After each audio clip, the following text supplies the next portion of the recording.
Our guest today on the Ever Onward podcast is Cherie Hoeger. Cherie is the co-founder and CEO of Saalt, a women-owned B Corp that creates reusable and sustainable period care products that replaces disposable pads and tampons. She is an entrepreneur and philanthropist, has been growing and building her company right here in Boise. We have wanted her on for a while to hear this incredible story about her, about entrepreneurship, and about how she's changing the world. Today, we welcome Cherie Hoeger.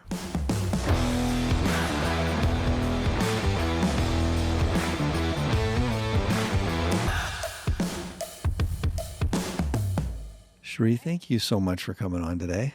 Of course. Happy to be here. This is going to be fun. I've followed you from afar, and we've never actually met, so this is fun. And we've got a lot of friends in common, but I can't wait to kind of hear your story. We have a lot of business folks that follow this, and what an incredible journey.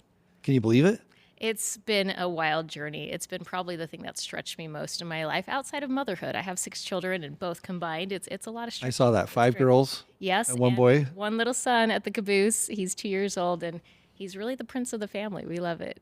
Well, with 5 girls, 1, bless your heart. I have 3. Amazing. And 1 son. And so expert in the field. Well, I'd love to hear I know you tell people all the time, and I've looked up a bunch of stuff, but I would love to kind of hear the origin story, if that's okay, and just a little bit more about you. Can we start there? Yeah, I would love to share. So my family comes from Latin heritage. So my mom's from Argentina, and my husband was born in Venezuela. So I was speaking to, his aunt there, and she was describing the situation. And of course, it's a dire political situation there, and it's difficult to get any products on shelves. Diapers for babies, personal care items, and so forth, even food. And I asked her, "What are you doing for your feminine care?" And she said, "I haven't seen a pad or tampon in like 5 years." Wow. And I was blown away. I had 5 daughters, and I thought, what would I do in that situation? So when was this? What year was this? Oh, goodness. This was like back in 2013 or so. 2013. Yeah. So did you have a background in health? Tell us, where did you grow up, and tell us about your background in healthcare or whatever. Yeah, I don't. And it's actually, I think it's a pro for young female entrepreneurs to realize that they can be in a business like this, and they don't have to have certain credentials or backgrounds, right? Yeah. I don't have an MBA. I don't have a background in health. I just really wanted to jump in and do something You're a mom. good. Yeah, that's right. I care, right? That's really what it is. So I grew up in Utah. I went to BYU. Okay. And I got a major in English with an editing emphasis, and all in technical writing. And really, it is so pertinent to this business because technical writing is about taking something that's ambiguous and difficult, like reusable period care, for instance. It's behavior change. It requires behavior change. And technical writing is all about taking something like that and making it more accessible to layman audiences, right? And so I really just took those principles and applied it to this business. So it really fit. So you're down there in 2013. This comes up. Mm-hmm. And I'm just on this phone call with her, and she's describing this, and I thought, what would I do in that situation for my daughters? So I started looking into reusable products, and, I was a woman in my 30s at the time and had never seen something like a menstrual cup before or period underwear that absorbed. I didn't know that these existed. And so what I really wanted to do was bring these to a mainstream audience. I tried them out myself, and I thought, these are a cleaner, better experience. They're better for bodies, better for the environment, and just simply more comfortable and convenient, which most people don't realize. It's lost on them that it's just a better experience overall. They're more modern products. And so I wanted to bring that to that mainstream consumer, and that's when we started designing our first products. That went pretty fast. I'm not letting you get away with this. So you go from idea, which is amazing. And then I know that the part of your motivation, and I don't know what the latest number is, but how many young women have you helped? Mm-hmm. How many have you shipped off? I mean, the number I heard on the thing I was watching was like 40,000. Yeah, it's 100,000. 100,000. Over 100,000, yeah. And actually this year we've actually donated another 30,000, so we're going to be hitting 130. So 130,000 have been donated products to places that desperately need this. But so you go from this great idea, now you got to design, now you got to get it out there. That is a quick jump. It can't be that easy. You gotta walk us through this, because there's a lot of people that have great ideas and they stop at, hey, that would be a great idea. You didn't stop. You went forward and talk through it. Yeah, I mean, I have to shout out to my husband because he's really a visionary, and he, supported the idea, full-fledged. But I first introduced it to him and said, hey, what if we made a menstrual cup? We'd actually done real estate beforehand. So we flipped homes here in the valley. We'd flip like 150 homes in the valley during the downturn, and things, started shifting. We said, okay, what else is out there? Because entrepreneurs, So they do that. super entrepreneurial. Very entrepreneurial. My husband and I have been our whole lives. So we've done e-commerce together, and we did real estate together. I had my license, and then we're kind of looking for the next thing. And I said, there's this menstrual product that I love. I think that there's a real opportunity here. And he's like, a what? A what? A menstrual cup? What are we doing here? But I told you when you got here today that having a medical background, I am as comfortable about talking about anything as especially an ER doc. I like the ER is kind of where it's just raw. I mean, we see it all, we talk about it all, but for some people, I can just imagine the first time you bring up a menstrual cup to him, he's like, "What'd you say?" exactly. Now, every time I pitch or I share my story with, rooms full of attorneys and doctors and so forth, I see the same thing in the body language. I say, well, we sell sustainable, reusable menstrual care products, and, they physically shift backwards. And then I talk about how meaningful it is, because everybody has, women and girls in their lives, right? Yeah. Daughters, spouses, mothers, and so forth. It affects so much, and really solving women's issues and helping to influence and progress women in general across the world adds to the GDP of nations, right? If you're able to keep them educated and progressing in their economic stability. And so as I start talking about that, they start to lean in, and you see the body language change, and they realize, oh, this has an area with so much stigma, and really we should be talking about it. It's a very natural thing for 50% of the population. Why don't we talk about it more, right? As you're talking about it, that's exactly what I was thinking. It's like, this is not a rare occurrence, right? Yes. This is 50% of the population. Anyway, talk about, so then you're like, idea, okay, this is a great idea. Yeah. He's like, okay, let me go Google menstrual cup. And Yeah, he probably did. And then what's next step for you?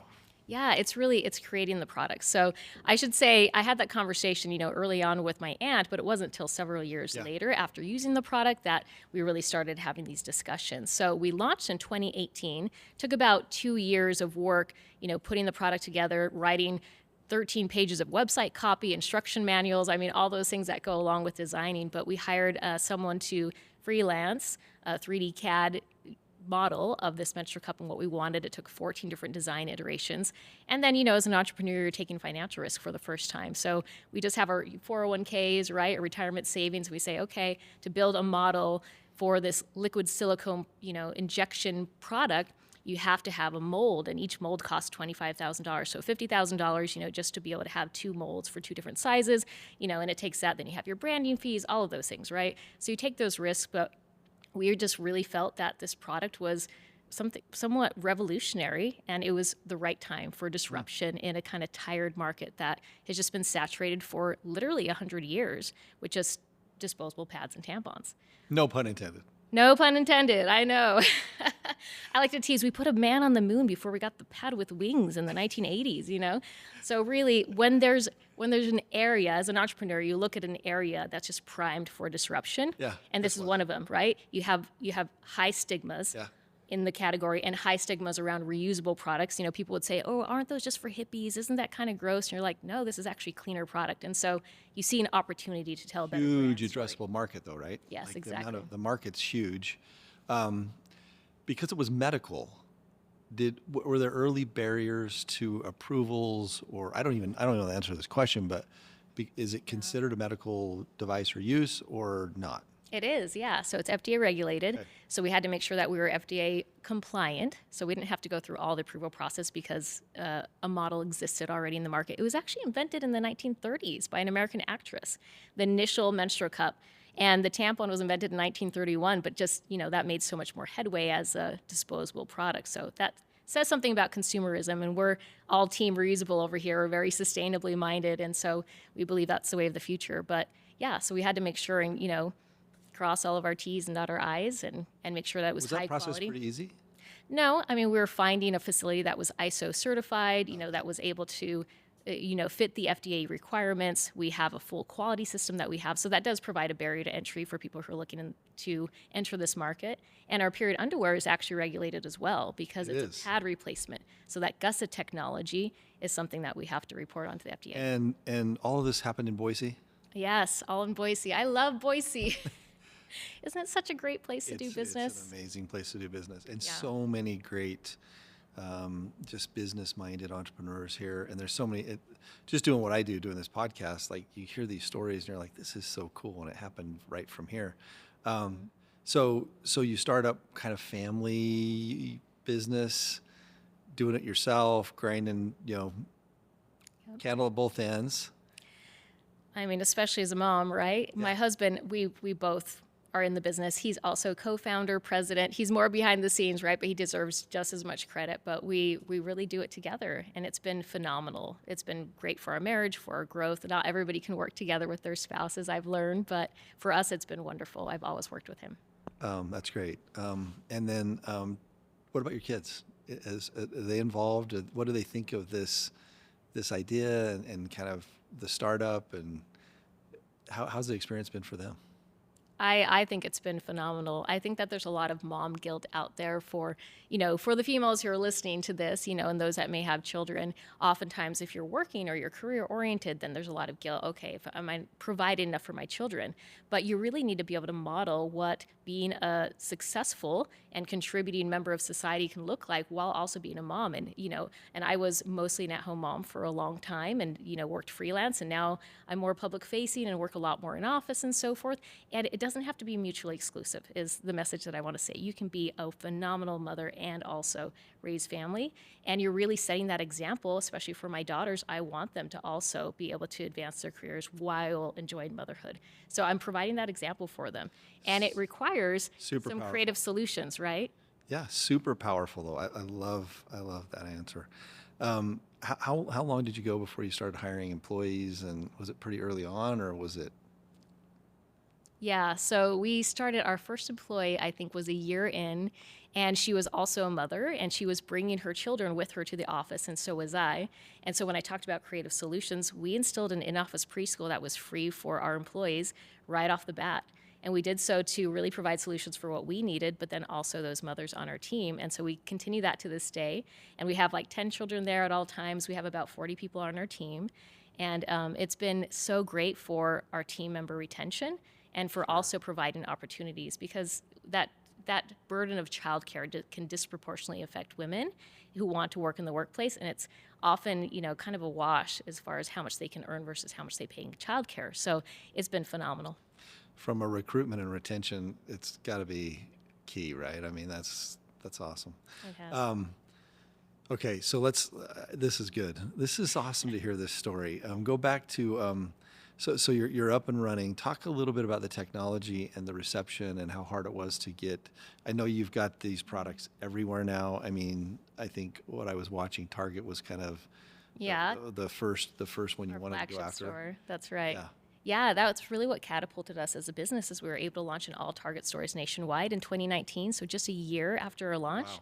Which is, it sounds lucky. It was very deliberate, and it was luck as well, right? But we developed a brand.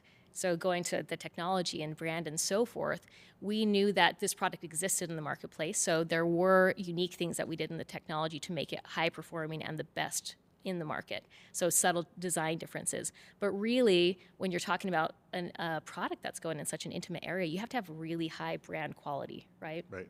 So we're a certified B Corp. We do everything ethical. Everything's sustainably made. We have very good CSR practices, and we make sure and put that at the forefront. And we, are measured by B Lab.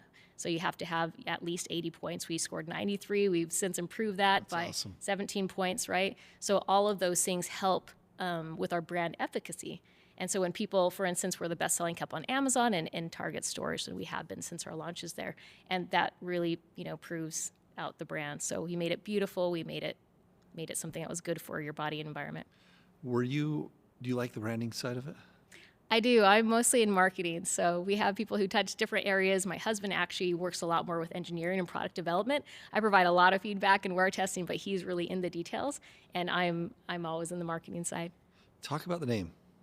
So SALT, the reason we called it that, people always ask us, oh, is that an acronym? It doesn't stand for anything. We just wanted a word that would invoke this return to the natural. So salt is an essential element in the landscape and in our bodies, just as the menstrual cycle is to human life, right? Yeah. And I always tell journalists, I say, the menstrual cycle perpetuates the human race. This deserves some kudos, not censorship, right? Why are there so many stigmas around that? So we really wanted to elevate menstrual care and put it on the same shelves as, clean personal care products and clean cleaning care and beauty care products, because it just needed to hit feminine care as well. And so elevate it to the same level and make it look beautiful. Yeah, this is more than a product. This is like changing people's approach and mind and stigmas for long, long times. And it's a big lift, right? Yeah, it is a big lift, and but it's worth it, and it's something that we love to do. I love branding. We love our impact mission, which we haven't spoken to much, so maybe we can touch on that Yeah. some. Yes. But we're really trying to solve period poverty worldwide. We're a very small company, so we're just putting a dent in there. But just to kind of paint that picture, when I first had that phone call with my aunt in Venezuela, she described not being able to access menstrual care products. This is actually 62% of the world. So there's 800 people with a period in the world, 800 million to 500 million live in period poverty. And so what do they do, right, if they have this fear of leaking out? Well, for the females who are listening to this podcast right now, if you started your period and had no period care, nothing to manage it, would you go to school? Yeah. Would you go to work? Would I feel comfortable doing this podcast right now if I didn't have anything, right? And so what happens is that girls start to drop out of school. You start to see dropout rates skyrocket. Women start missing work, and they fall behind. And this happens so often, and they start using rudimentary methods like banana leaves or bits of mattress pads or paper torn from school books to manage their periods, because they don't have access to the disposable products that we have, right? And so, you see statistics where in Uganda, you got 91% of girls who are enrolled in primary school. And then by secondary school, it drops to 21%. And you have to ask yourself, okay, what happened during that time, right? Wow. Well, it's periods. That's what happened. Puberty happened, right? And so when we saw a product that was this big, we said, something, this big can literally keep girls in school, keep women working, and break cycles of poverty for generations. Like, this is something we have to get out there and stand behind. So it's really core to who we are. We work with impact partners around the world to donate our products and to, solve other menstruation barriers as much as we can. Wow. That's one powerful statistics. And then I'm sitting here thinking, you're starting in 18, 19, we're only 24. And early on, this mission side goes, but you also got to be profitable and you got to make money. The best part of making money is giving back and doing things like this. How has that been to balance the humanitarian side versus just the business side? It is always difficult to balance, but it's something that's really core to who we are and something we push forward. So I remember when we were first trying to get our SBA loan, they said, "What is this impact commitment that you have?" Right? We give 1% of our annual revenue back to 3 major pillars, which is donating our products, keeping girls in school through educational scholarships, and then environmental sustainability efforts. And they said, "Well, do we have to have that?" We said, this is who we are. This is what we're coming, forward with to our consumers. And really, I look at the Gen Z consumers, and they're looking for this from all their businesses that they support. They no longer want to support big conglomerates that are just in it for profits. They want to align with brands that stand with their values and are doing more.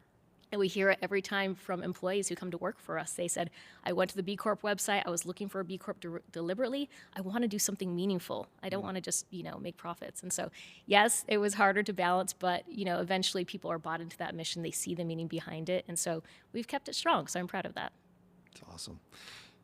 You mentioned it, so I want to go there. Talk about just generationally, because you've now become the expert on this. How have generations changed? And you've mentioned Gen Z and you've talked a little bit about it, but talk about just as you've interacted with women from different generations, what you've learned and what you can share. Well, I'll say that our products take behavior change all around, right? There's something new for reusable products, but once people try them, life changing is the number one phrase that we hear. And usually that's followed by, I wish I would have found this product sooner. So I found the products as a woman in my 30s. I'm now in my 40s, but absolutely love them. My girls, my teenage girls have used them from the start. I'll have to say one big win, because you asked about, how it's worked with my family, but they've all taken part into developing our teen products, like our beautiful teen underwear. We have a teen cup, so we're really trying to provide solutions for girls right from the start to be able to use reusable, sustainable solutions. And I remember one experience with my daughter where she said, Mom, I just started my period. I'm going to try a tampon first. I know that you own a menstrual cup company, but I have to at least try it. And I said, that's okay, go ahead. And she didn't tell me her experience until afterwards, but she tried the tampon and then tried a cup afterwards the same week. And she came to me and she said, I don't know why anybody uses tampons. Cups are so much more comfortable. And I just thought, okay, I've made it. My own daughter, said that our products work, so that's a huge win. So I have seen a lot more openness to this behavior change and to trying something new from Gen Zers. The millennials are also our core consumer, because really there's kind of a 3-in-1 consumer in my age. I'm using them for myself, I'm buying them for my teenage daughters, and then my aging parents. And this is an area that's another stigmatized area people don't talk about, but it's bladder leaks, right? Especially for the elderly, for those that postmenopausal, you have weaker pelvic floors, and so a lot of women experience bladder leaks, and men too. And that's something that people always tell us. They said, do you make underwear for men as well? They also need this for later in life often. But it's kind of the boomer generation that's just kind of turned off. They're like, no, I don't know if this will work. My own mom told me that. She's from Argentina. She's like, I don't know if anyone's going to use these products. And I'm like, well, thousands of customer reviews say otherwise. That is funny. It's funny. I told you when you came in, and he's never going to listen to this podcast, but my father-in-law, I remember, so I'm in medical school. We're sitting in his house, and, when you're in medical school, you're talking about menstrual periods, right? It's just something to talk about. Yeah. And he got up and ran out of the room. And I looked at my wife and I'm like, what is that about? He's like, oh, he doesn't talk about that. We never, ever bring this up. And it's been an ongoing joke for years with him, because he's so we don't talk about that. I'm like, oh, Yep. buddy, you had a couple daughters, and it's part of everything that happens here. You ought to get comfortable talking about it. But it is our generational thing, right? It is. We still see it sometimes, and I still see it with women as well. It's not just men. They're like, they'll come to me and they'll be like, hey, I need to buy some of those products for my daughters. And I was like, you don't have to whisper period to me. But it's a little bit of that. We're taught to be ashamed of the period, and we're really trying to change that and elevate the conversations by having straightforward conversations. So we don't do it in a brash way like some brands do.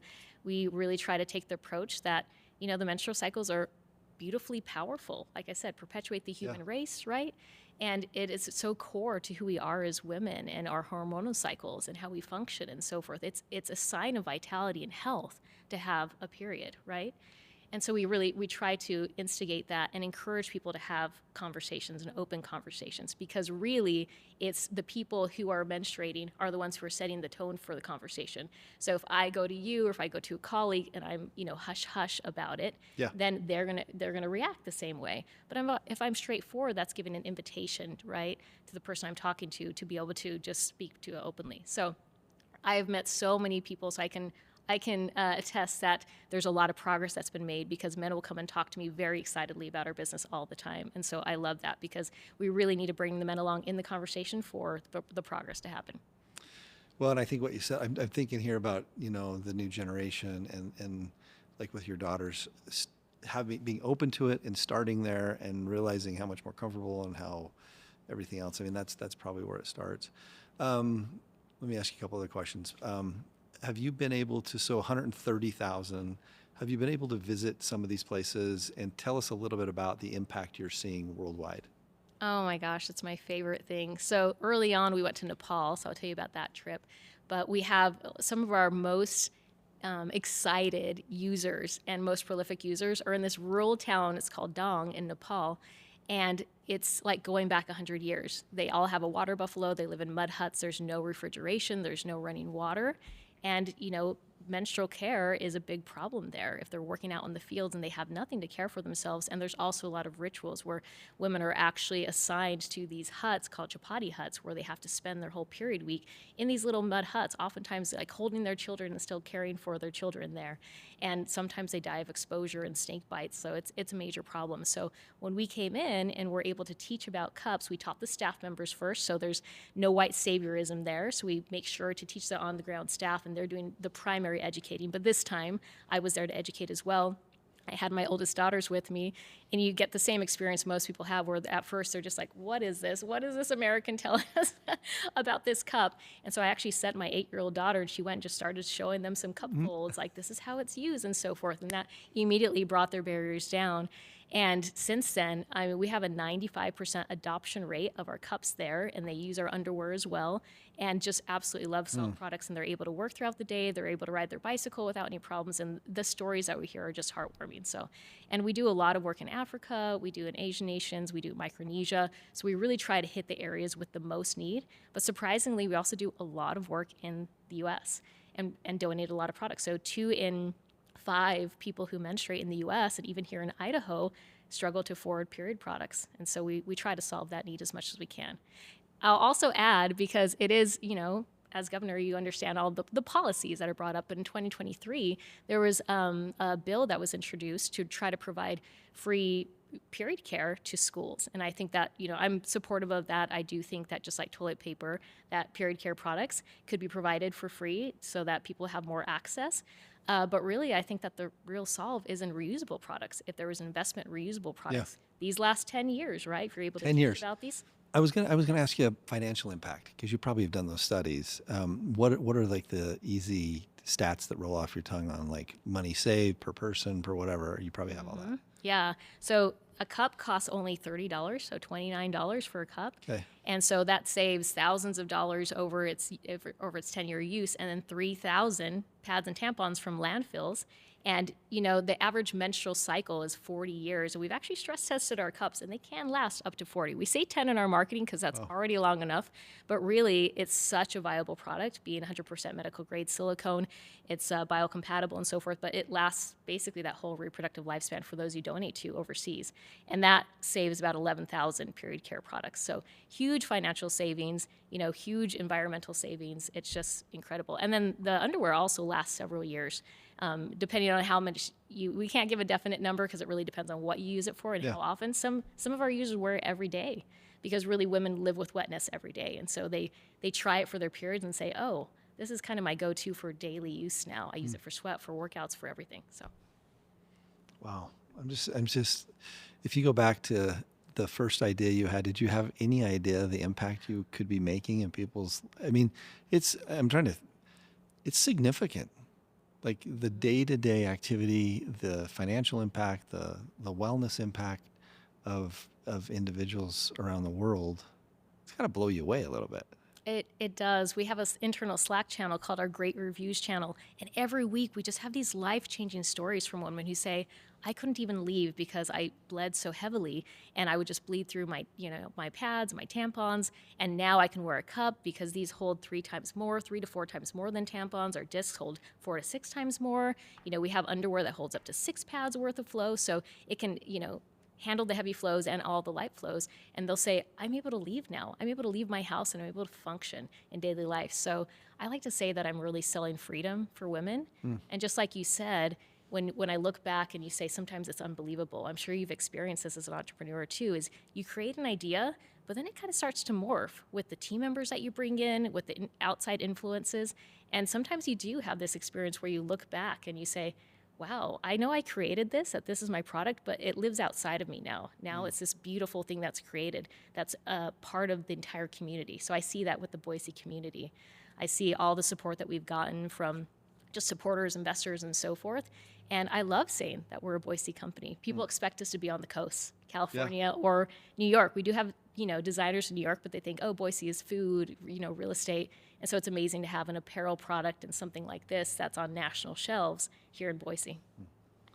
How has the manufacturing been? That side of the world, just learning how and where and how to source it and make it happen.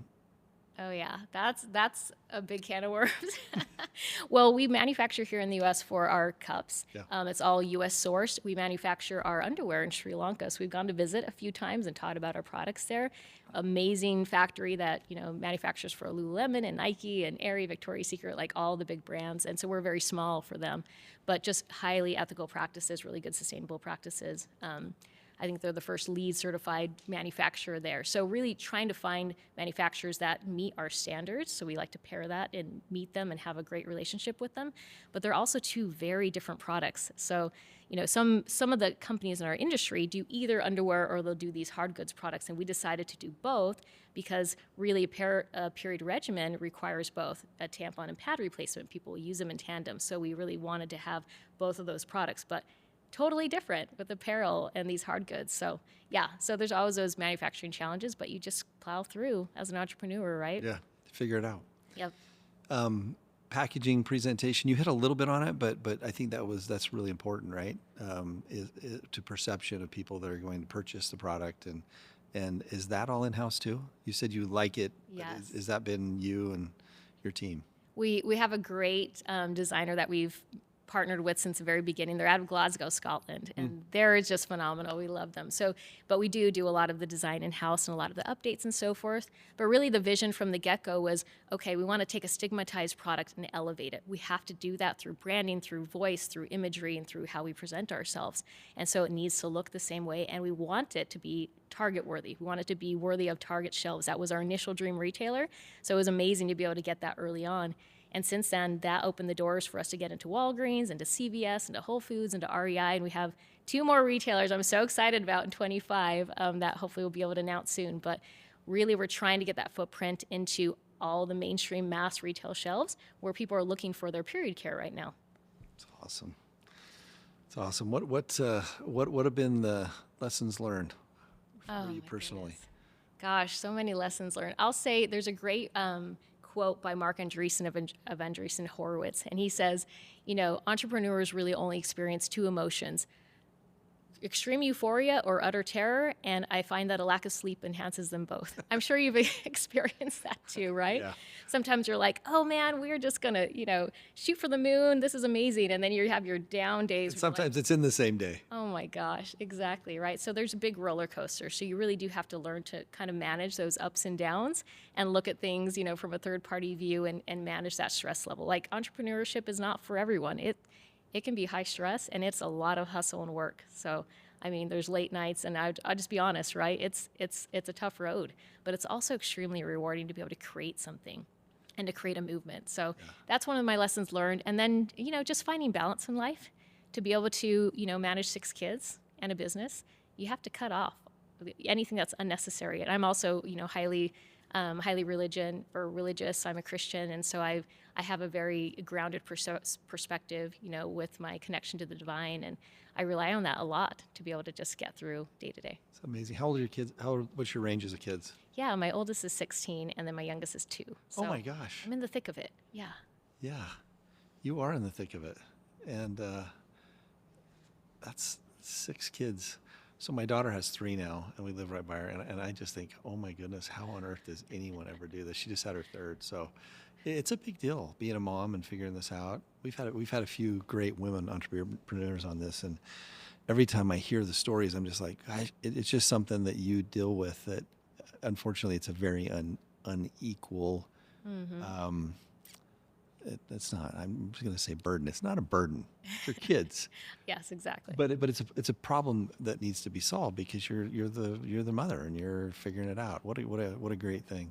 And you kind of have to, just like a business, right? They're your babies. You can't abandon them. Yeah. You have to give them your all. Their survival is dependent on you, and that's the same for a business. So I think that in the traditional structure, where men were more providers, they always experienced that with business and so forth. So I think we experience it in different ways, and that's why the companionship makes a lot of sense. But it's been great also to be able to kind of blur those lines with my husband and to be able to have more equalized responsibilities in business and family, because then he's also able to participate more in the family. So it's been nice to explore those solutions, and it takes time, but it's worked for us.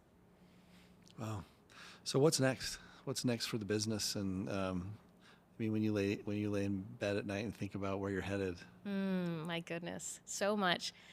Really, so we have a lot of new products that we're always coming out with, new styles and so forth. We want to do swimwear eventually.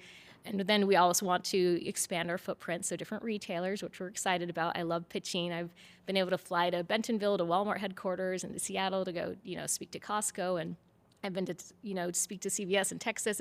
It's been really amazing to be able to go develop relationships with different buyers and so forth, and see them aligning with goals for women's progress and women's health, and trying to provide better products. So that's part of it.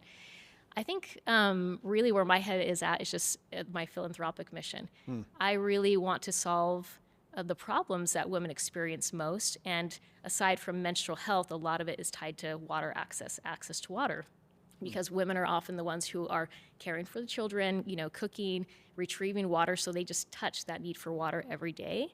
And if they don't have access, they're walking many, many kilometers to be able to go get them, or be able to go retrieve water that they need for their daily uses. So, for instance, along with our product donations and also educational scholarships, one thing we've dabbled in and want to continue on forward is wash initiatives. So that's water, sanitation, and hygiene. And so we've built 4 latrines in rural Uganda, because we learned that the girls that we donated cups to there were out in the tall grass to change their cups because they had no access to a private bathroom. And so, we used our funds to be able to build those. So now they have private access. It has an adjacent water source. And then another thing we did recently last year was we built a borehole in Nigeria. And I mean, as a business person, at $2,500, that is all that it costs to provide 6,000 gallons of water a day for this community, when there's 29 million children out of, access to water in Nigeria every day. And so to be able to do something, and it's just beautiful to see the pictures. It has our Saalt logo on it, and it has this big water tank, and then people can go access it at the spigots. It services at least 150 people a day, and we have a volunteer there, and he says people just come by, and the first thing they say is just, God bless you. God bless Saalt for bringing us this water, because they were literally having to walk 5 communities away and pay for water every single day to just have what we, have as a modern convenience. So really, I just think, what else can we do? So as we grow, we can scale our impact and do more. Isn't this country great? It is, yes. Isn't it awesome that you can come up with an idea, put your blood, sweat, and tears into it, develop a company, make enough money to make a difference around the world? I mean, that's right here from home in Boise, Idaho. It's a great story, Cherie. It's amazing. Well, and I feel so lucky, like the opportunities we have in this country, right? Yeah. I like to say that immigrants are the biggest patriots. I saw my mom, who got her citizenship, and John's dad, my husband's dad, who came from Venezuela. And there's a lot of people who can maybe speak to a lot of the negative and problems that we have to solve in the country, and they're always there. But immigrants will say, we won't go anywhere else. They want to come to America for a reason. It's a great country, so much opportunity. We're so grateful to be here. There's nowhere else we'd want to go. And yeah, like you said, creating the opportunities, I feel lucky every day. I get to do a for-profit business with a philanthropic arm as a B Corp, and be able to do what I do best in marketing, and also be able to channel what I love to do most, which is impact, and do it all, cohesively, which is amazing.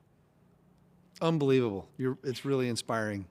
It's really inspiring. It's for people listening out there, it's just inspiring on a lot of levels. One, that you can just come up with an idea and vision, and then put the work and effort and plan behind it and execute and have it happen. And then 2, to immediately, and it comes across so clearly when I'm talking to you today, that it's just about others. It's about, you have this mission that is I want to go do this because I'm an entrepreneur, but I'm changing people's lives. Is just amazing that you've connected the two.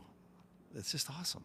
Yeah, I really feel like the next step for business is this social enterprise concept, where you can do that. And a lot of businesses do give back, and they can do it, and they can also do it in a more structured way. So that's something we're exploring a lot more with our 1% give back. So that's my biggest encouragement for all business owners is, find out how you can use your influence to support these incredible nonprofits who are doing so much good. Yeah. Well, thank you so much for coming on. This has been an absolute treat, and I can't wait to follow along and watch where you take this rocket ship. It's awesome. I appreciate it. Thank you. Thanks, everybody.